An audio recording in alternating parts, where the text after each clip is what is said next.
Yo, yo, yo, what's going on, athletes? It is fall marathon season. I'm going to let you know, am I in or out?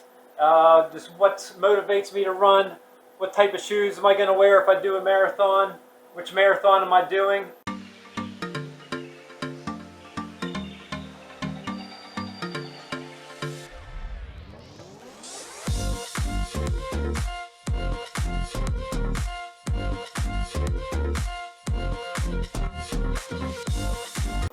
Alright, which marathon is my choice? So I've done Steamtown Marathon several times. I've also done the Pocono Marathon. Now, whenever I did this one, it was called Run for Red. It has since moved up north to, I think, Promised Land State Park, and it is a flat marathon. Steamtown Marathon is downhill. So I have a very high sweat rate. I want to take that downhill advantage. Even though Steamtown is 1 week beforehand, I'd like to have that extra week of training. I'm just coming off a triathlon season. Like to have that extra week, but I'm going to go ahead and go for the Steamtown Marathon, unless it is hot and humid. All right, let's go over shoes. So I spent many hours watching YouTube, going over running reviews, just to figure out what type of shoes am I going to buy. So just let me tell you my experience. My personal best marathon and half marathon is in the Nike 4%. They don't make these anymore. The shoe only lasts for about 40 miles, but I love it. But again, they don't make it anymore. I have also tried the Saucony Endorphin Pro. No way would I run a marathon in this shoe. 10 miles at the most. What I use it for is to do track sessions. Just too firm for me, too narrow, not enough cushion. Not going to use that shoe. So the most popular shoe out there is the Nike Next Percent. I think this is the Nike Next Percent 2. Probably only have about 40 miles in this shoe. Ran the Harrisburg Mile in it, and I just didn't get that floating feeling. Not thrilled. So I was going to get, this is one of the top 3 shoes. So you got Alpha Fly, you got Next Percent, and now you have the Asics Metaspeed Sky. All the pros, the unsponsored pros, are wearing Metaspeed Sky. You just go on YouTube, all the pro triathletes are wearing them. So I was going to go with that shoe, but my opinion is that's a very snappy shoe, maybe more of a half marathon shoe than a marathon shoe. So here we go. Didn't even open up the box yet. What am I going to try this time?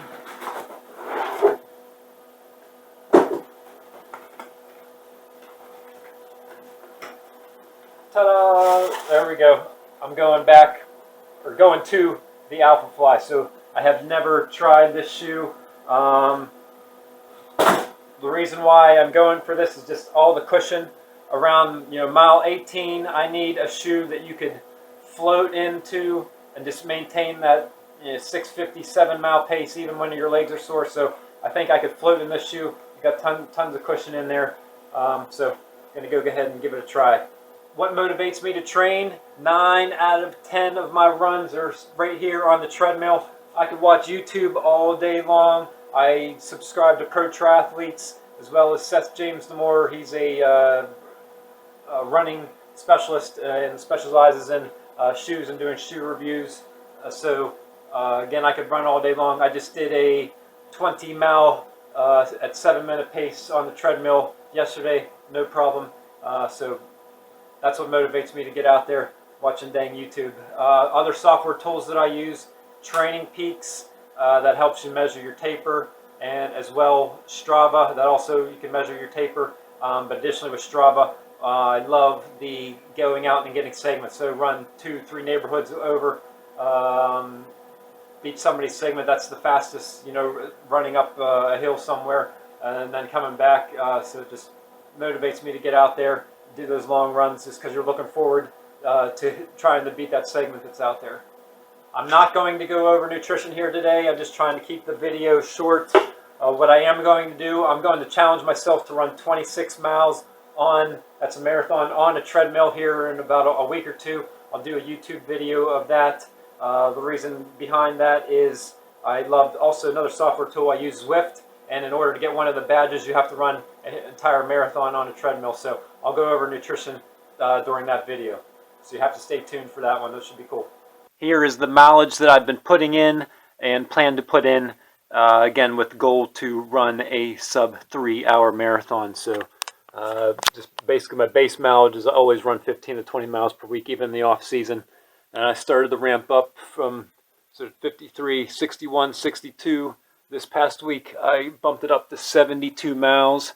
Now I want to, again, 60 is the most miles I ever did in 1 week. Prior to this training block, that was training for the Myrtle Beach half marathon, so I'm already at record mileage per week, 72 miles here this week. So I would love to bump it up a little bit. Pro marathoners or inspiring pros, they run 130 to 140 miles per month. That's not me. That's too big, too aggressive at this point. So maybe, I don't know, get to 80. I don't know. But key is I want to get my long run. So I've already had my long run up to 20 miles. Maybe I get up to 22, 24, and do a 26-mile run on the treadmill, nice and easy, because you don't want to kill yourself going into a 2-week taper. Here, I like to build in more speed work going to the end. You want to establish the base mileage first before doing any speed work. So I've basically done no speed workout sessions at all, maybe one tempo run here and there at the most. All right, there you have it. Please hit the like and subscribe button so that way you can follow me to see if I can break the 3-hour marathon. Also, I'm going to do one more video leading up to the marathon. Just going to try and challenge myself. Can I do an easy 7-minute pace, 8-minute pace marathon run on a treadmill? So that should be interesting as well. And I'll key on nutritional tips during that video. Have a good one.